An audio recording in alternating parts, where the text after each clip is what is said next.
Muito bem, vamos conversar um pouquinho sobre lesão do ligamento colateral medial, tá? O ligamento colateral medial pode ser dividido em três partes, tá? A parte anterior, o feixe anterior, o feixe posterior, que é esse feixezinho um pouco mais delgado aqui no centro, e o feixe transverso. Desses três, o mais importante é esse feixe anterior, tá? Porque ele tem uma maior eficiência biomecânica. Ele se insere aqui no tubérculo sublime, então ele promove uma boa estabilidade do cotovelo.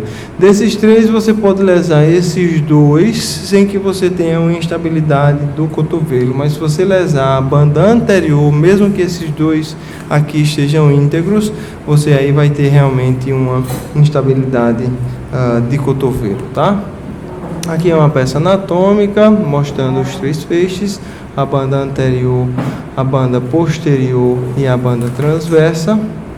Aqui o cotovelo, a articulação do cotovelo, a cabeça do rádio se articulando com o capítulo, a tróclea com o olecrano. Aqui a gente tem o tubérculo, o processo coronoide,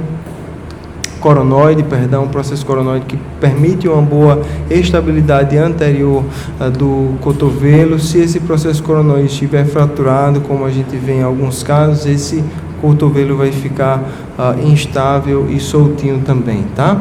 Geralmente o processo coronoide está lesado quando a gente tem uma fratura de cabeça de rádio. A aula de fratura de cabeça de rádio eu acredito que já esteja online para vocês acessarem. Quando a gente tem o cotovelo a 90 graus, esses três feixes, principalmente a banda anterior e a banda posterior, eles estão com um comprimento bem semelhante, eles estão em equilíbrio. Quando a gente tem uma flexão de cotovelo mais que 90 graus, 100, 110, 120 graus, a banda anterior vai estar frouxa e a banda posterior vai estar tensa. Durante a extensão do cotovelo, a banda anterior vai estar tensa e a banda posterior vai estar um pouquinho mais solta. Esses cotovelos, eles têm como principal mecanismo de lesão, a lesão do ligamento colateral medial, um trauma em extensão, fazendo uma força em valgo. Então é aquele paciente que caiu com a mão espalmada e que torceu o cotovelo para dentro. Essa torção vai fazer com que haja um aumento de contato entre a cabeça do rádio e o capítulo aqui em cima. Se houver esse contato e esse contato for muito forte, pode ser que ele frature a cabeça do rádio. Se esse contato for razoável, não fraturar a cabeça do rádio, pode ser que haja alguma distensão desse ligamento. As lesões puras desse ligamento, ou as lesões mais maciças desse ligamento, geralmente vem associado com uma fratura de cabeça de rádio, porque ele dá esse anteparo lateral. Então, aquela fratura da cabeça de rádio grande pode ser que haja uma distensão ou uma ruptura desse ligamento. Eu acho que foi a Linda que me mostrou um raio-x do paciente que não tem a cabeça de rádio, foi feita a remoção na retirada da cabeça de rádio. Uma das complicações, eu acho que a gente já falou em uma ontem, que é a lesão de Essex Lopresti. Quando ele não tem essa cabeça de rádio, não tem esse anteparo aqui, o rádio vai migrando proximalmente.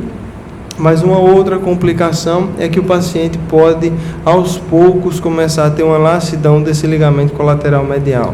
Porque como ele não tem esse anteparo, o cotovelo fica livre para fazer o valgo, porque não tem a cabecinha do rádio mais que fique segurando lá. Então, aos poucos, pode ser que o paciente comece a ter uma frouxidãozinha desse ligamento, principalmente se ele fizer algum mecanismo durante as atividades diárias em valgo, que fique estressando esse lado medial do cotovelo. E aí a gente faz uns testes de força para ver como que está a força desse paciente para flexo-extensão e para pronossupinação.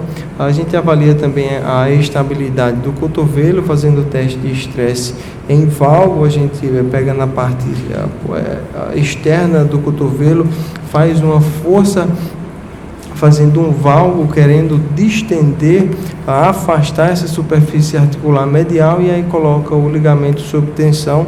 Se o paciente tiver uma lacidão, a gente vai ver um maior valgismo, maior frouxidão, e o paciente também pode relatar uma dor nessa região medial. Uma outra coisa que pode acontecer, Linda, também para aquele seu paciente, é que se ele não tiver a cabeça do rádio, se ele não tiver esse anteparo, à medida que esse ligamento for ficando mais laço, for ficando mais frouxinho, ele vai aumentando o valgismo, e como o nervo ulnar passa aqui por baixo no túnel cubital, com o aumento desse valgismo, vai fazendo uma angulação bem aguda do nervo ulnar, e o paciente pode ter uma neuropatia de nervo ulnar. E aí ele pode ter uma parestesia desses dois dedos, porque está havendo um valgismo grande e aqui está comprimindo esse nervo ulnar, tá? Isso também pode acontecer naquele teu paciente. Essa é uma outra manobra para a gente avaliar o estresse em valgo. A gente coloca o cotovelo do paciente a 90 graus, o ombro a 90 graus e faz uma rotação externa. Durante a rotação externa, durante a rotação externa do ombro com flexão do cotovelo, a gente estressa bastante esse ligamento colateral medial e aí o paciente vai sentir dor. Aqui no Brasil não é muito comum, mas esse tipo de lesão ligamentar do ligamento colateral medial é muito comum nos Estados Unidos em adolescentes e adultos que praticam o beisebol. Porque lá no beisebol eles fazem uma abdução e uma rotação externa muito forçada. E aí vai começar a fazer uma distensão nesse ligamento e vai haver uma frouxidão, e o índice também de neuropatia compressiva do nervo ulnar no cotovelo é grande, tá? Então esses pacientes também têm.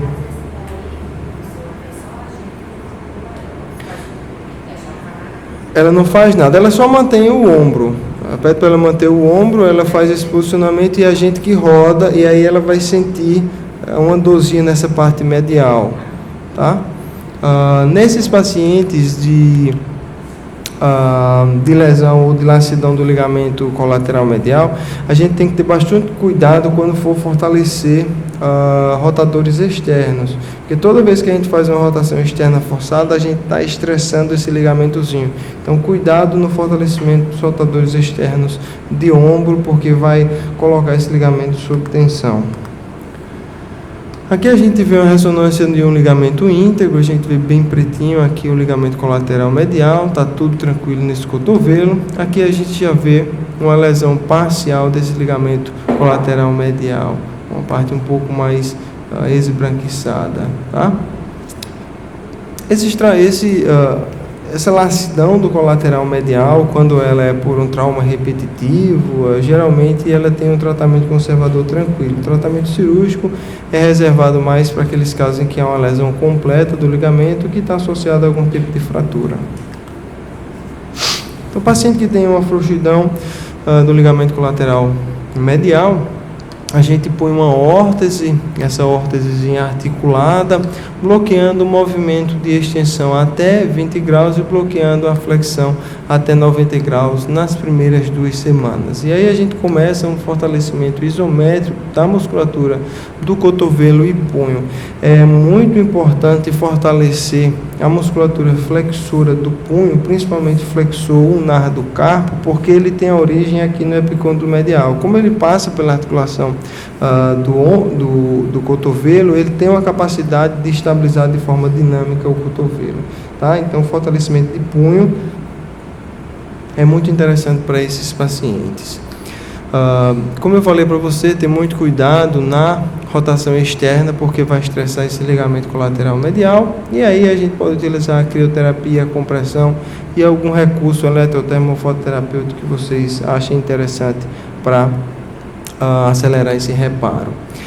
Na terceira a sexta semana, a gente já aumenta um pouquinho da amplitude de movimento, já permite uma amplitude de movimento de extensão completa e uma flexão até 135 graus. Sempre você vai progredindo, o objetivo é que você consiga zerar a extensão e alcançar 135 graus ali na quarta, quinta ou sexta semana, tá? Aumenta de forma gradual 10 graus por semana, e aí a gente já começa a fazer um trabalho isotônico, tá? Um trabalho de fortalecimento de toda essa musculatura. O segredo de trabalhar uma articulação, qualquer que seja ela uma articulação instável, é trabalhar muito a musculatura para dar esse suporte a essa articulação, fortalecer bastante, porque a musculatura vai funcionar como um estabilizador dinâmico. Alguns critérios para o avanço dessa fase: tá na sexta semana mais ou menos, o paciente deve ter uma amplitude de movimento completa, nenhuma dor ou nenhuma sensibilidade ou parestesia, sem um aumento da frouxidão e uma força quase que normal de cotovelo, tá? Flexo, extensão e pronossupinadores. Na sexta semana, a gente já começa esse programa do arremessador, que é um programa bem interessante, muito utilizado nos atletas, que são a grande maioria dos pacientes que apresentam essa lesão. Esse programa do fortalecimento do arremessador é muito simples, consiste de basicamente 10 exercícios de fortalecimento, de exercícios que promovem o fortalecimento tanto do ombro como do cotovelo, tá? Com ênfase nos flexos extensores do cotovelo, pronossupinadores e com bastante cuidado ao realizar a rotação externa do ombro, tá?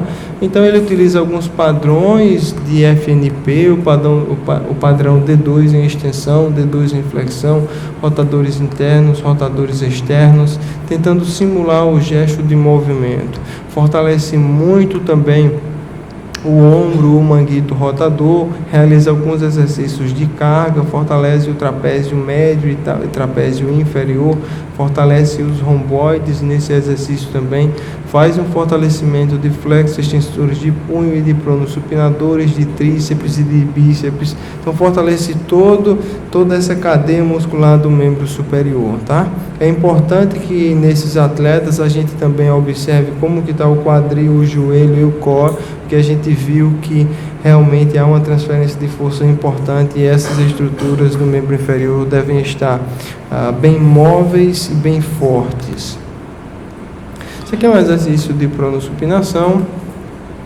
E aqui a gente vê um casozinho de uma lesão completa do ligamento colateral medial. Muito provavelmente o paciente teve um valgo muito forte que foi capaz de romper esse ligamento. Nos casos de ruptura completa do ligamento colateral medial, é realmente necessário que se faça uma reconstrução cirúrgica desse ligamento. Na grande maioria das vezes, a reconstrução cirúrgica utiliza o palmar longo quando o paciente tem, tá? Esse palmar longo é um músculozinho que está aqui na face anterior, ele se insere na palma da mão como um leque. Ele tem suas fibras bem fininhas na palma da mão, ele realiza a função de flexão do punho com oponência do polegar, por sua inserção ser bastante vasta. Se a gente retirar esse tendãozinho, não traz nenhum déficit funcional. Então o cirurgião pega esse tendão, transforma ele em um ligamento, passa por dentro do cotovelo, aqui no epicôndilo medial em forma de 8 e aqui no tubérculo sublime, tentando simular a configuração do ligamento colateral medial, tá? Essa técnica é chamada de técnica de Job. Uma coisa que ele pode fazer adicionalmente, eu falei para vocês que tem um nervinho nervunar que passa aqui no túnel cubital, que às vezes ele fica estressado, como o cirurgião entrou lá e fez um procedimento cirúrgico que por muitas vezes um pouco agressivo, ele espera que haja um edema local bem importante, e esse edema poderia comprimir o nervo ulnar que passa aqui por baixo. Então, de uma forma preventiva, ele já abre esse túnelzinho do nervo ulnar e ele já faz uma transposição. Ele abre esse túnelzinho e joga esse túnelzinho e joga esse nervinho ulnar aqui para cima, para que ele não fique comprimido pelo edema pós-operatório, tá? Então ele faz essa suturazinha e aí a gente começa o nosso protocolo de reabilitação. A reabilitação pós-operatória, aí a gente tem que ter um pouquinho mais de cuidado, mais paciência para esperar que esse tendão, que agora é um ligamento, cicatrize aí bem dentro desse osso e favoreça uma boa estabilidade de cotovelo. Então, nas primeiras 3 semanas, a gente vai utilizar uma órtese articulada, que é essa órtese que a gente viu aí, para tentar bloquear o cotovelo em alguns graus, permitindo uma mobilidade sem que o cotovelo fique rígido, mas de uma forma bastante protegida. Tá? Na primeira semana a gente imobiliza em 90 graus de flexão, ele não faz nenhuma movimentação, na tentativa de reduzir esse processo inflamatório para que a gente consiga mobilizar com um pouco menos de dor lá na segunda semana. Na segunda semana a gente utiliza a mesma ordem, só que permite uma amplitude de movimento controlada, chegando aos limites de 30 a 100 graus ao final da semana. Então vamos dizer que ele estava lá em 90 graus de flexão. No primeiro dia da segunda semana você permite uma amplitude de movimento de 60 a 75, vai aumentando, diminuindo para 50, 80, 85, até você chegar em 30 graus de extensão e em 100 graus de flexão. A partir da terceira semana, a gente já pode aumentar um pouco essa amplitude de movimento de 15 até no máximo 110 graus, tá? Sempre de forma progressiva, não tente, por exemplo, no começo dessa terceira semana, chegar logo nos 15, tá? Deixa que o cotovelo vá se acostumando com essa nova amplitude para você não estressar muito esse ligamento que foi reconstruído. Na quarta semana, de 10 a 20 graus. Na quinta semana, permite 5 graus de extensão até 130 graus de flexão. E aí, na sexta semana, enquanto a gente já espera ter um tendão bem cicatrizado, a gente já permite até 130 graus de flexão. Sempre a gente tem que proteger a rotação externa desse paciente. Novamente, é muito importante isso para que a gente não estresse esse ligamento que foi reconstruído.